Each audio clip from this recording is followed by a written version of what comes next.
Bonjour à tous, aujourd'hui je vous présente un véhicule familial remarquable au prix attractif, le MGS9.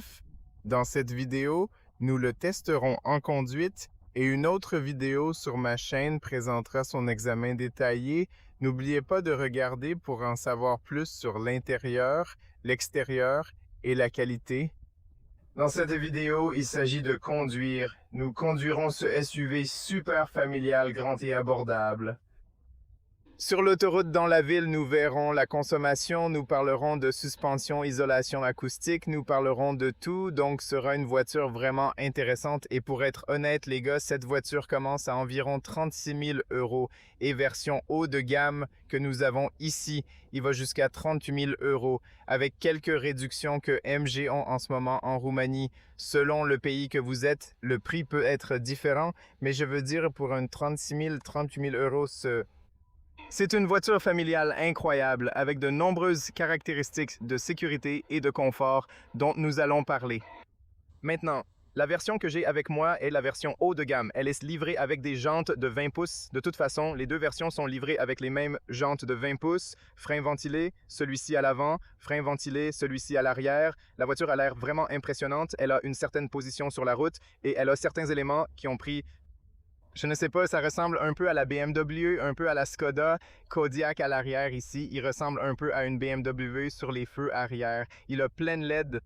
Tant d'éléments qui ont l'air si beaux. Le front-end, c'est un peu agressif. Il y a des éléments de, je ne sais pas, Lamborghini ou russe. Je veux dire, Sunnies ici, vous voyez Sunnies avec cette ligne.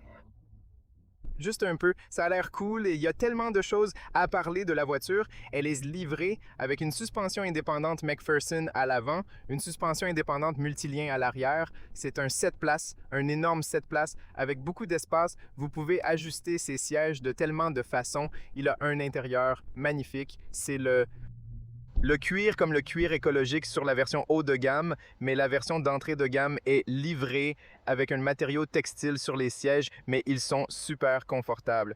Sur la version haut de gamme, il est également livré avec des sièges ventilés, des sièges chauffés et une fonction de massage, ce qui est génial. Et ces sièges sont super confortables, ils sont du côté confortable. Donc c'est ce que j'aime dans cette voiture parce qu'ils la conçoivent pour être confortable. Et j'aime ça, j'aime tellement. Les sièges réglables électriquement sont accompagnés de finition bois avec un toit panoramique en verre, ouvrable si désiré. La couleur beige des sièges est superbe. Vous pouvez choisir une teinte plus foncée ou plus claire sans frais supplémentaires. Et je vais certainement choisir cette couleur car elle a l'air magnifique. Les pédales normales, d'ailleurs, rien de spécial là-bas. Et aussi, l'intérieur a l'air vraiment bien. Ils le construisent vraiment bien. Cela a l'air si premier. Je veux dire seulement, d'ailleurs, c'est la clé. Vous pouvez le verrouiller et le déverrouiller. Il est livré avec une entrée sans clé. Je vous le montrerai dans la vidéo de critique. Au fait, il est livré avec tellement de fonctionnalités pour ce prix. Je suis tellement impressionné. Par exemple, cette version haut de gamme est livrée avec un système de son Bose qui sonne vraiment bien, 12 haut-parleurs. Il est livré avec une fonction de massage, siège ventilé, volant chauffé. Il est livré avec pilote automatique et toutes ses fonctions. Je vais vous montrer maintenant. L'activation du système MG Pilot se fait facilement. Je vais vous montrer son fonctionnement sur l'autoroute. Et il a tellement de fonctionnalités de sécurité ici. Vous verrez au fur et à mesure que nous allons dans la vidéo. Et c'est livré avec quelques modes de conduite afin que vous ayez Eco, Normal, Sport et Custom. Vous pouvez également le changer à partir d'ici, à partir de cette roue. Vous pouvez le voir sur l'écran là-bas lorsque vous changez les modes de conduite. Lorsque vous allez sur Custom, vous pouvez également choisir la puissance de la voiture Eco, Normal, Sport ou la direction afin que vous puissiez l'avoir confort, normal ou sport comme vous le souhaitez. On va commencer en mode Eco. Tu as 3 niveaux de régénération. J'ai mis aussi ce bouton préféré pour changer la régénération. Tu peux le voir ici sur l'écran. Donc tu as 3 niveaux. Vous avez bas, moyen et haut. Je le laisserai sur haut. Et puis vous avez 2 modes, EV d'abord. Tant que vous avez suffisamment d'énergie dans la batterie, vous pouvez conduire uniquement en mode électrique et vous pouvez également choisir de conduire en mode hybride et je vais vous montrer comment cela fonctionne.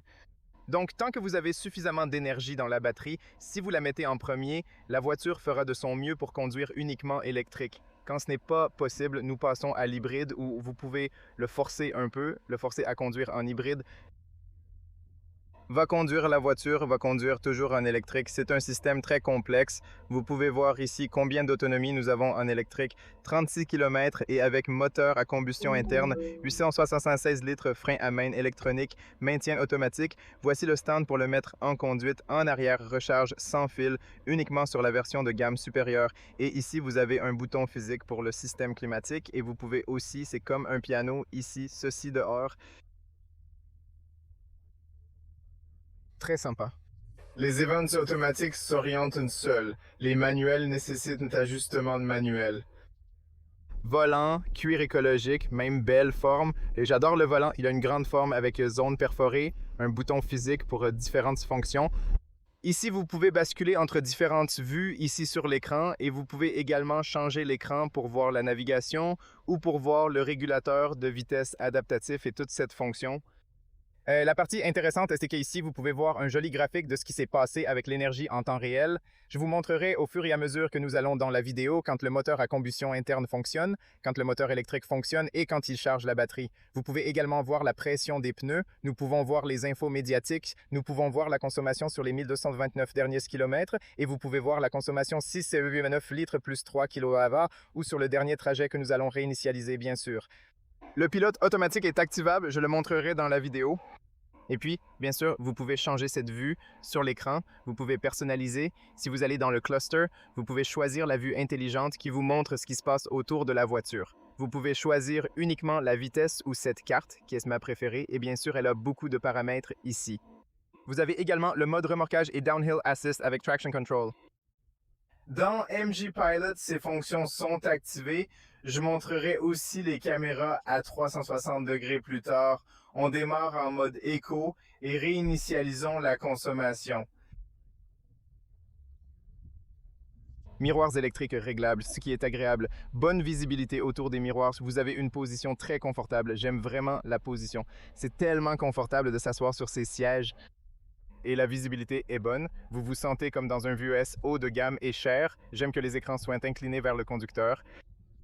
La caméra à 360 degrés est très pratique et a l'air agréable, permettant une vision complète autour de la voiture. Vous pouvez donc également aller à l'arrière, à gauche, à droite, à l'avant, comme vous le souhaitez, ce qui est bien. La seule chose que je souhaite améliorer sur cette voiture, c'est que la luminosité de l'écran peut être un peu plus brillante. Je pense que cela serait très utile par un jour ensoleillé. Pas en ce moment, mais un peu plus tôt, il était ensoleillé. J'aurais aimé qu'il soit un peu plus fort, mais sinon, c'est plutôt bien. Je veux dire, vous pouvez voir les informations. Tout va bien. C'est juste quelque chose que je voudrais personnellement être différent. Maintenant, vous avez aussi une vue ici, d'ailleurs, où vous pouvez voir combien d'énergie vous avez encore, comme ici sur la batterie. Si vous allez à la batterie, vous pouvez voir quel pourcentage et combien de kilomètres pouvez-vous encore rouler avec l'énergie que vous avez. En plus, avec Android Auto CarPlay intégré, vous bénéficiez ici d'une navigation qui vous guide précisément. Maintenant, quand vous commencez à conduire, les gars, c'est très simple. Donc, par exemple, en ce moment, nous sommes en route. Dès que vous prenez le volant, cette voiture est équipée d'un moteur à combustion interne de 1,5 litres avec 4 cylindres générant 142 chevaux. Et un moteur électrique de 231 chevaux ensemble produisent 299 chevaux, mais c'est une traction. Avant seulement, c'est un hybride rechargeable. Il a une batterie de 24,7 kWh, ce qui signifie 23,4 utilisables là-bas, plus ou moins. Cela signifie que c'est une batterie assez grosse. C'est une batterie LFP et uniquement en électricité. Lorsque vous avez une batterie complète, vous pouvez conduire jusqu'à 100 km VLTP. C'est en mode mixte et dans la ville à 135 km. C'est plutôt bien, je veux dire, du point de vue de la portée, regardez le pire. J'avais raison avec le front-end, non? Regarde-le. Vous voyez cette ligne à l'avant? Quoi qu'il en soit, et l'idée c'est comme ça comment ça fonctionne, c'est un système hybride très intéressant. C'est plutôt comme, vous savez, les marques chinoises, elles construisent ces super hybrides. C'est en quelque sorte le cas ici parce que ce n'est pas comme un hybride plug-in conventionnel. C'est comme un super hybride spécial, ce que cela est censé signifier. Les hybrides rechargeables conventionnels, ils sont comme, vous avez un moteur à combustion interne et puis c'est une bonne voiture à moteur à combustion interne avec une batterie et un moteur électrique. Non, c'est comme une voiture électrique avec un moteur à combustion interne comme générateur et une batterie, bien sûr. Ainsi, vous conduirez la plupart du temps en mode électrique et le moteur à combustion interne agira comme un générateur à faible vitesse. Et au fait, regardez les suspensions.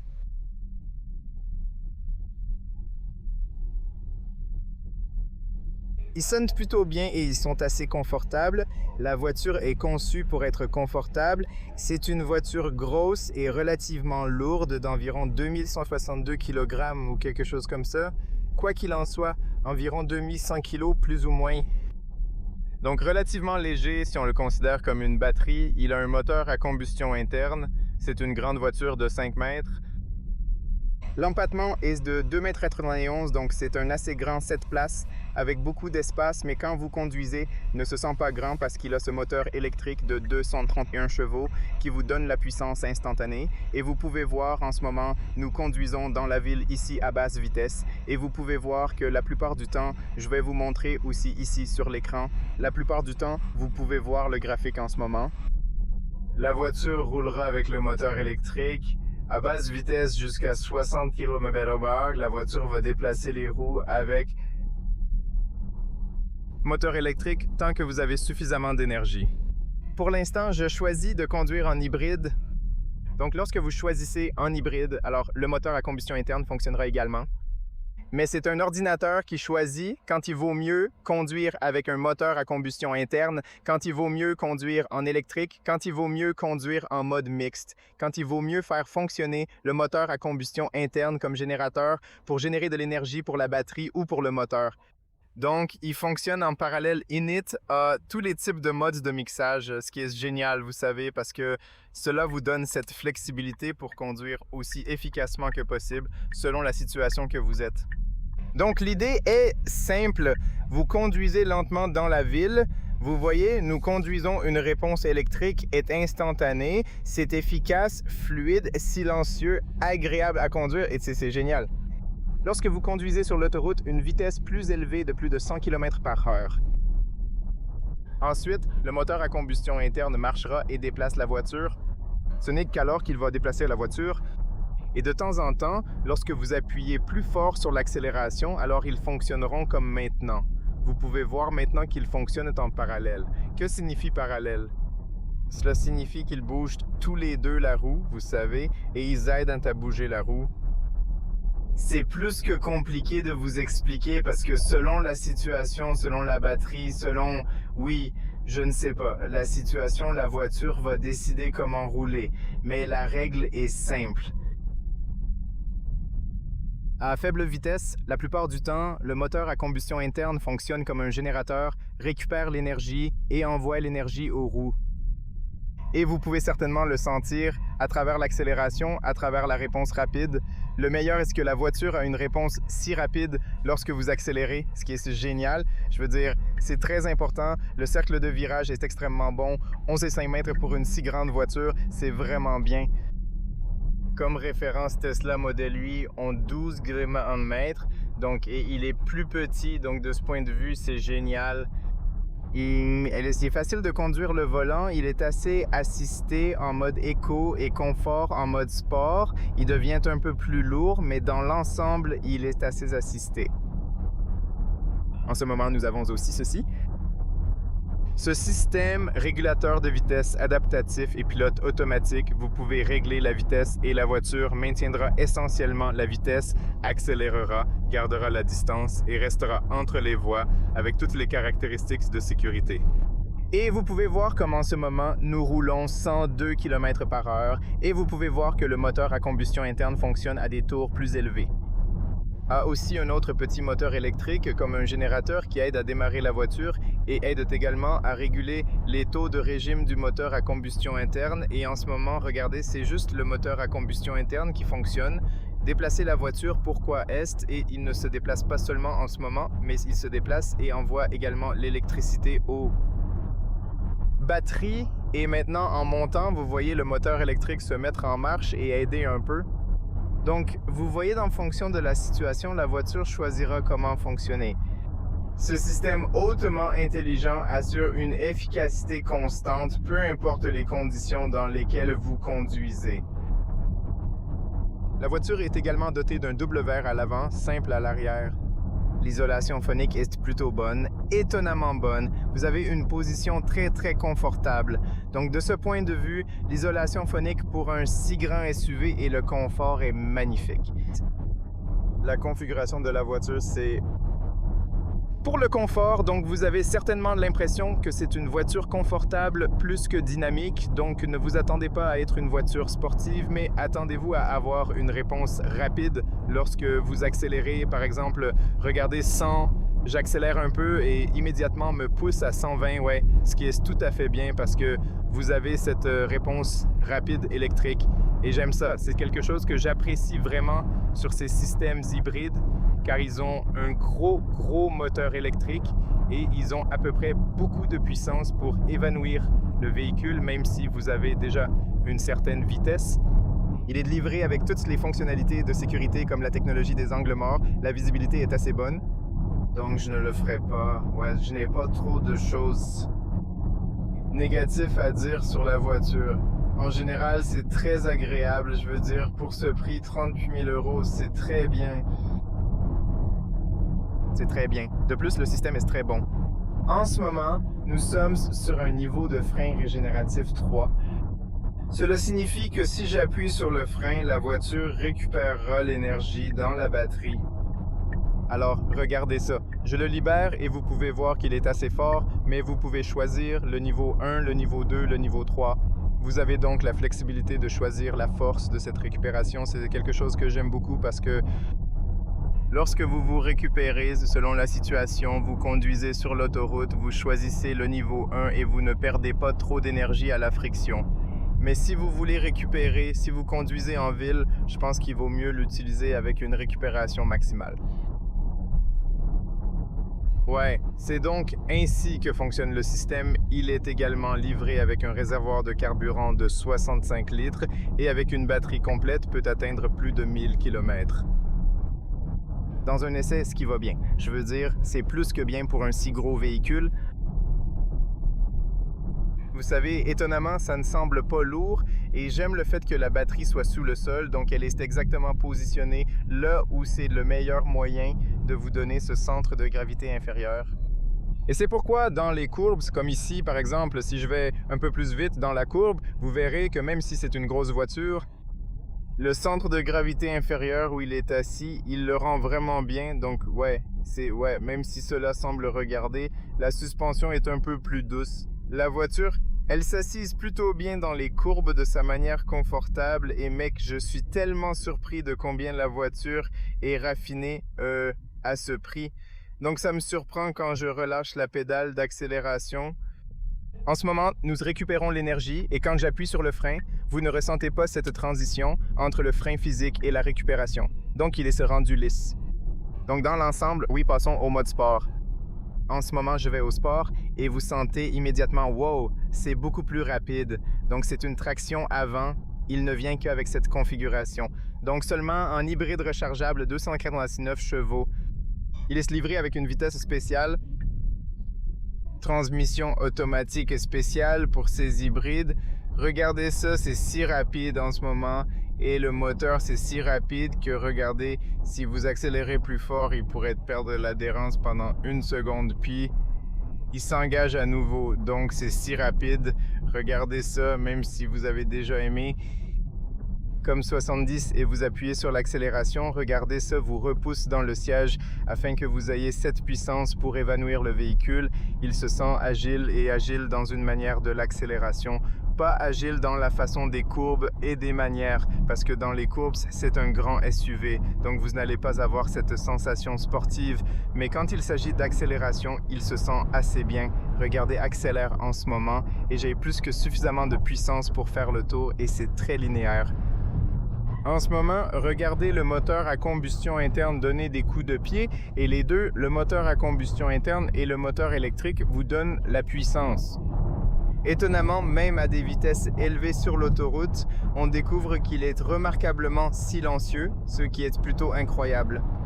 Je ne m'attendais pas à être si silencieux à des vitesses plus élevées, afin de ne pas entendre trop de vent ou de bruit de l'extérieur. Waouh! Je suis absolument ébahi par son calme général et son impressionnante isolation sonore. 30. On entend à peine le vent de l'extérieur. Le moteur n'est pas si bruyant. Il émet un léger murmure, loin d'un ronflement typique associé au moteur classique. Wow, c'est intéressant. Et vous n'entendez ni ne ressentez pas trop de vibrations. Et maintenant, à 130, le moteur à combustion interne fonctionne en permanence. Écoutez, c'est juste faire tourner les roues et envoyer de l'énergie à la batterie. Et puis nous allons à 110 et maintenant à 110, encore une fois, la même, vous savez, 110 la même chose. Et si vous allez en 1, Sans le même que vous voyez, le moteur à combustion interne fonctionne en ce moment à 90. Le même moteur à combustion interne fonctionne, revenons à Eco. Et en ce moment, dans Eco, le moteur à combustion interne bouge les roues toujours à 85. Et si on va à 80 km/h,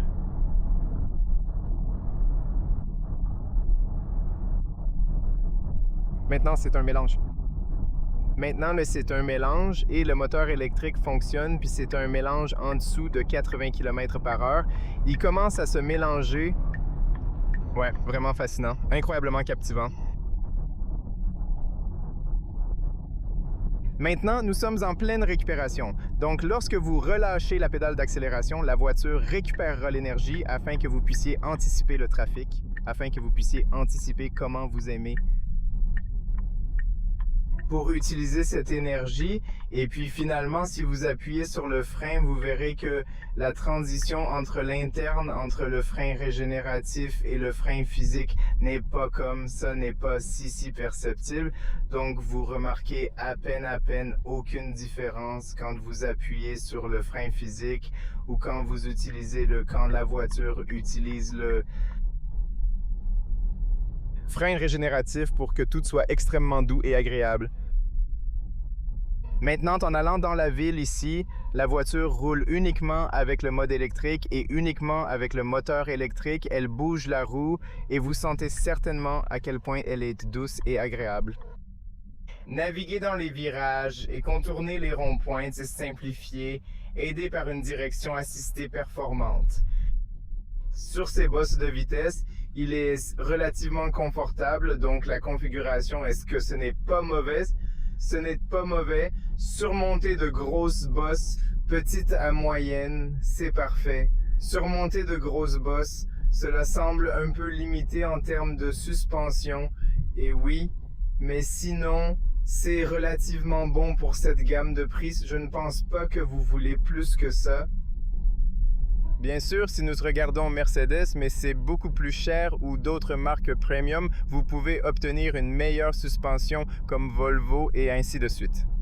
Mais ensuite, vous jouez dans une autre Liga et c'est beaucoup plus cher. Mais pour ce qu'il est, je pense que la façon dont ils l'ont configuré est plus que parfaite. Regardez, 50 km/h, ça marche très bien et très agréable. Et ouais, quand vous passez par-dessus ces petites collines, cela semble si peluche. Je pense que les sièges aident également à le rendre si confortable et facile à conduire.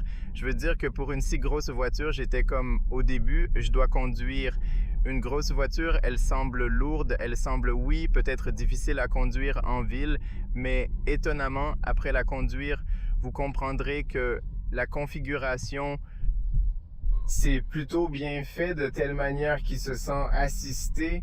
Vous voyez ici, c'est un gros genre de grosse bosse. Vous n'entendez pas de son ou de bruit étrange des suspensions. Du moins lorsque vous allez plus lentement, mais ce que là semble un peu plus raide en passant. Les grosses bosses, mais dans l'ensemble, c'est bien, c'est bien.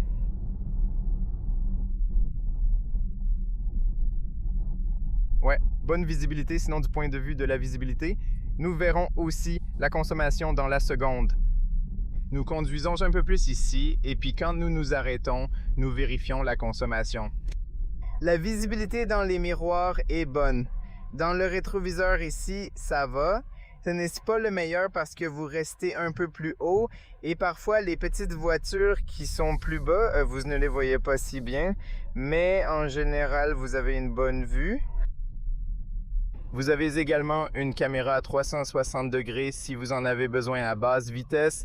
Regardez, les freins se sentent bien, l'isolation acoustique est bonne. Je n'entends pas trop de bruit de l'apparence des bus ou d'autres véhicules. Oui, étonnamment bien. Il semble raffiné, il semble plus cher que c'est. Et si on le compare à, par exemple, Dacia Bigster ou Dacia, oui, disons Dacia Bigster, celui-ci est beaucoup plus raffiné. Cela semble plus cher. C'est plus cher, un peu plus cher. Ouais, un peu plus cher, mais ça semble plus raffiné. C'est certainement autre chose en termes de conduite et de qualité de construction, de matériaux et ainsi de suite.